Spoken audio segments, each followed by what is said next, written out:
Okey. Boleh Datuk ceritakan mengenai industri pelancongan di Sarawak sebelum dan pasal COVID-19? Okey, ya.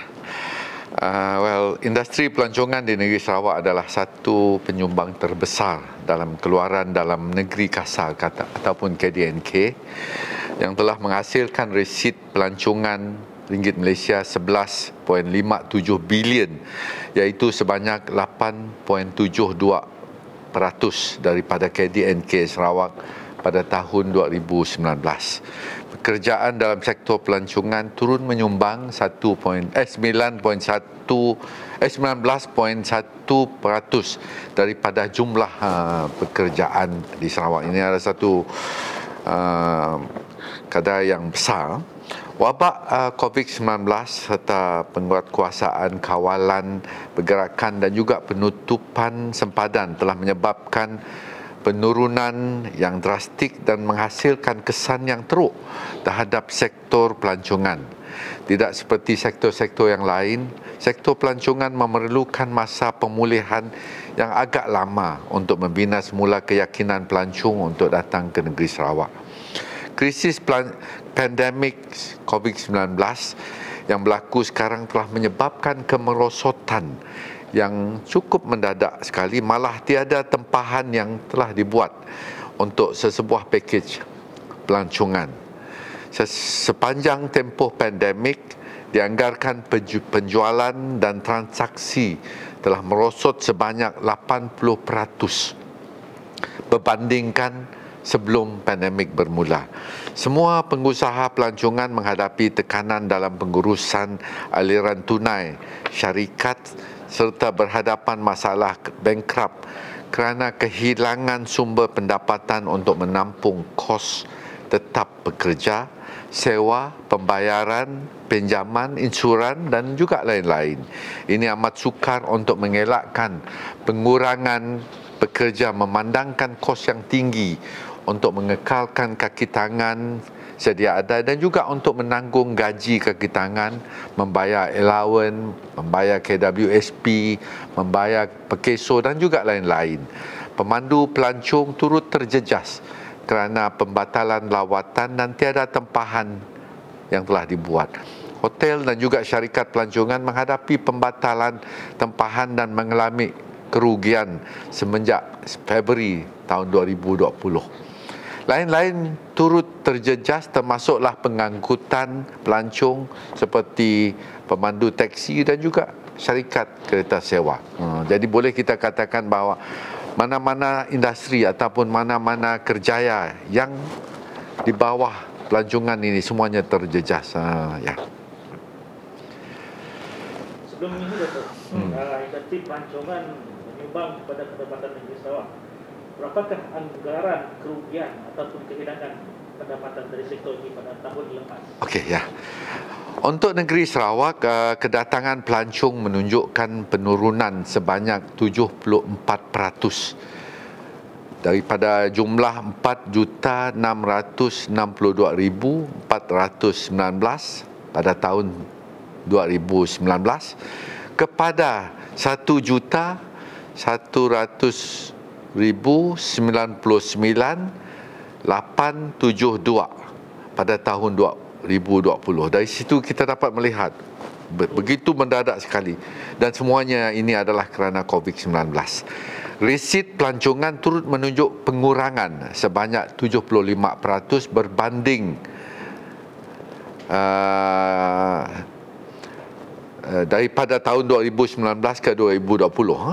Daripada jumlah ringgit Malaysia 11.57 bilion pada tahun 2019 kepada hanya ringgit Malaysia 2.88 bilion pada tahun 2020. Ini kita dapat melihat memang cukup ketara sekali, cukup mendadak sekali jumlah anggaran kerugian, iaitu sebanyak 8.69 bilion ringgit.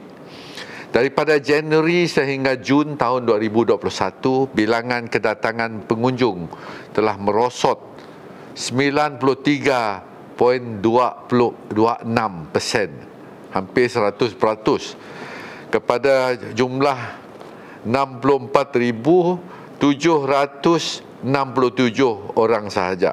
Kalau dahulu kita melihat juta-juta yang datang, sekarang hanya 64,000 sahaja yang datang berbanding tempoh yang sama pada tahun 2020. Bagaimana Datuk melihat masa depan industri pelancongan di Sarawak pasca COVID-19? Adakah ia mampu bangkit semula dan berapa lama tempoh dianggarkan untuk bangkit semula? Ya. Survei yang kita buat daripada UNWTO, United Nations World Travel Organization, panel of expert menunjukkan pandangan yang berbeza-beza bagi tahun 2021. Ada yang kata akan pulih, ada yang kata belum pulih. Para pakar menjangka permintaan akan semakin meningkat, terutamanya dalam pelancongan berasaskan alam semula jadi, serta pelancongan domestik dan slow travel. Kebanyakan pakar turut memberitahu bahawa mereka tidak melihat kita akan kembali ke tahap pra-pandemik sebelum menjelang tahun 2023. Kementerian saya sedang menyediakan syarat dan juga panduan bagi pembukaan semula sektor pelancongan di Sarawak. Setakat ini, Sarawak telah mencapai imuniti kelompok terhadap COVID-19 dan sedang memasuki fasa 3 Pelan Pemulihan Negara.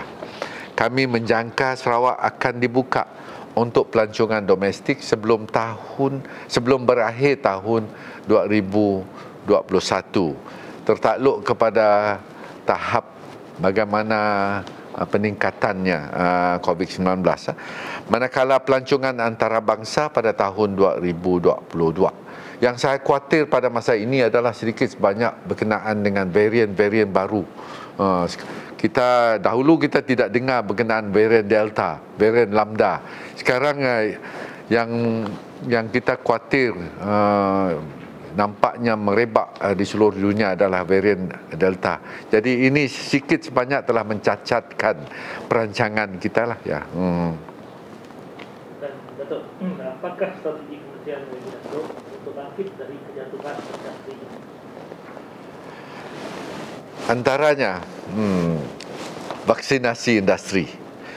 Industri pelancongan telah menjadi industri yang pertama untuk memulakan pusat pemberian vaksin industri COVID-19 yang telah diketuai oleh kementerian saya dengan kerjasama Kementerian Pelancongan, Seni dan juga Budaya Malaysia iaitu MOTEC, Sarawak Tourism Federation ataupun STF, Kementerian Kesihatan Malaysia ataupun KKM dan Pusat Perubatan Industri telah secara sukarela mendaftar untuk mendapatkan vaksinasi melalui majikan mereka masing-masing. Program tersebut telah diadakan pada 24 sehingga 27 hari bulan Jun 2021 untuk dos pertama dan 15 sehingga 18 hari bulan Julai 2021 untuk dos kedua yang bertempat di Association of Churches Sarawak. Program vaksinasi oleh kementerian saya adalah langkah yang penting bagi melindungi lebih daripada 2,000 barisan hadapan industri pelancongan untuk memberi keyakinan bahawa Sarawak sudah bersedia untuk pembukaan semula sektor pelancongan.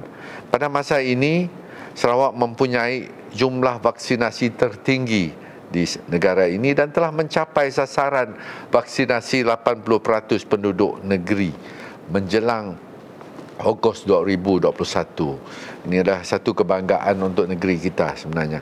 Menurut COVID-19 Imunisasi Task Force ataupun CITF, kadar vaksinasi sehingga 16 hari bulan Ogos 2021 bagi penduduk negeri Sarawak yang berumur lebih daripada 18 tahun sudah mencapai tahap 89.2% bagi yang telah menerima dos pertama dan 81.5% yang telah menerima dos kedua. Jadi boleh kita katakan kita sudah melepasi 80%. Hal ini meningkatkan prospek Sarawak untuk melonggarkan sekatan perjalanan bagi mempercepatkan lagi pemulihan industri pelancongan dan menjadikan Sarawak lebih daripada bersedia sejurus pelancongan dibuka semula nanti. Pak Sia Situ Satu lagi strategi tadi adalah melalui vaksinasi industri. Satu lagi strategi kementerian adalah melalui program ataupun package tertentu. Antaranya adalah Sia Situk 1 dan Sia Situk 2. Pakej pelancongan Sia Situk Sarawak 1 telah mendapat sambutan yang sungguh memberansangkan dan menghasilkan lebih daripada ringgit Malaysia 1,569,026 sen jualan bagi 941 pakej pelancongan dan terjual kepada 5,668 orang. Sebenarnya kalau tidak ada had yang telah dibuat ekoran daripada peningkatan COVID yang mana banyak pakej ni tidak dapat dijalankan, saya jangka jumlahnya akan naik lebih tinggi lagi.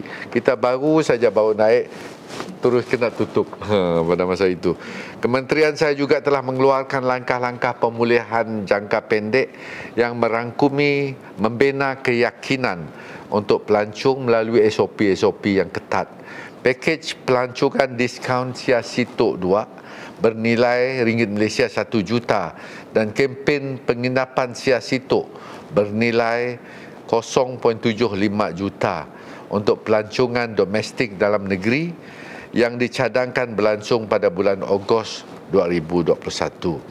Selain daripada itu adalah pakej pelancongan. Yang ketiga yang kita telah aturkan adalah melalui business events, acara-acara dan juga pesta. Business events, acara dan festival juga akan dimulakan semula setelah Perintah Kawalan Pergerakan mengikuti SOP telah dipersetujui dan diluluskan oleh SDMC. Sebilangan besar acara akan diadakan dalam mod hybrid dan akan disokong oleh insentif bagi membantu industri kreatif dalam mempromosi pelancongan di Sarawak. Dan yang keempat adalah pembukaan sempadan. Ini amat penting sekali. Pembukaan sempadan bagi membenarkan pengunjung daripada Semenanjung Malaysia, daripada Sabah dan juga daripada Labuan, serta pengunjung-pengunjung antarabangsa daripada Singapura, Brunei, Indonesia dan juga negara-negara lain sedang dipertimbangkan oleh Kerajaan Negeri Sarawak. Bagi perjalanan domestik ataupun perjalanan antara negeri-negeri dalam Malaysia yang telah dicadangkan berlaku pada bulan September tahun 2021 dalam fasa 4 National Recovery Plan. Antara langkah pemulihan termasuk kempen Sarawak Escape, penerbangan dan juga penginapan berjumlah ringgit Malaysia 450,000, visitors incentive packages ataupun untuk pengendali pelancongan berjumlah ringgit Malaysia 200,000 dan Shopee Sarawak Tour packages dan Pioneer Free COVID-19 Destination Program oleh MOTEC. MOTEC telah memilih Langkawi di negeri Kedah dan juga Kuching untuk program destinasi bebas COVID-19 dalam usaha untuk terus mempromosi destinasi tersebut. Perjalanan antara negeri harus dibenarkan ke destinasi ataupun kawasan-kawasan terpilih seperti Kuching, Padawan, Bako, Diniah, Semenggok, Mulu, di mana kadar vaksinasi yang tinggi lebih daripada 80% telah dilakukan untuk mencapai imuniti kelompok pada akhir bulan Ogos 2021. Sebagai sebahagian daripada persiapan pembukaan semula, kami telah bersiap sedia dengan Standard Operating Procedure ataupun SOP kami sendiri. Pas perjalanan digital landing apps ataupun maklumat pelancongan dan penjejakan GPS, ujian COVID non-intrusif, pakej lawatan dan juga insuran perlindungan perjalanan COVID-19 dan juga lain-lain. untuk memperkukuhkan lagi dan juga memberi keyakinan kepada pelancong-pelancong dan juga untuk menjaga keselamatan mereka semasa mereka berada di Sarawak. Kami mahu melihat mereka yang datang itu, sama ada yang dalam negeri ataupun yang daripada luar Malaysia yang datang itu, merasa yakin bahawa tempat yang mereka lawati, negeri yang mereka lawati itu selamat untuk mereka. Dan yang terakhir, program yang kita atur adalah untuk pelancongan antarabangsa. Bagi pelancongan antarabangsa, pembukaan Green Travel Bubble membolehkan pelawat asing yang telah divaksinasi dari Singapura, daripada Brunei, Indonesia dan juga negara-negara lain dapat datang melawat Sarawak berdasarkan perundingan perjanjian persefahaman dua hala dan juga promosi aktif melalui Sarawak Trade and Tourism Office di Singapura ataupun status, dan juga Sarawak Trade and Tourism Office di Brunei yang akan di-establish ataupun dibangunkan di Brunei. Kementerian saya melalui Sarawak Tourism Board turut akan melawat destinasi yang telah dibuka untuk pelancongan seperti Phuket dan juga Bali dengan menggunakan penerbangan sewa khas ataupun penerbangan terus daripada tempat-tempat tersebut. Ya.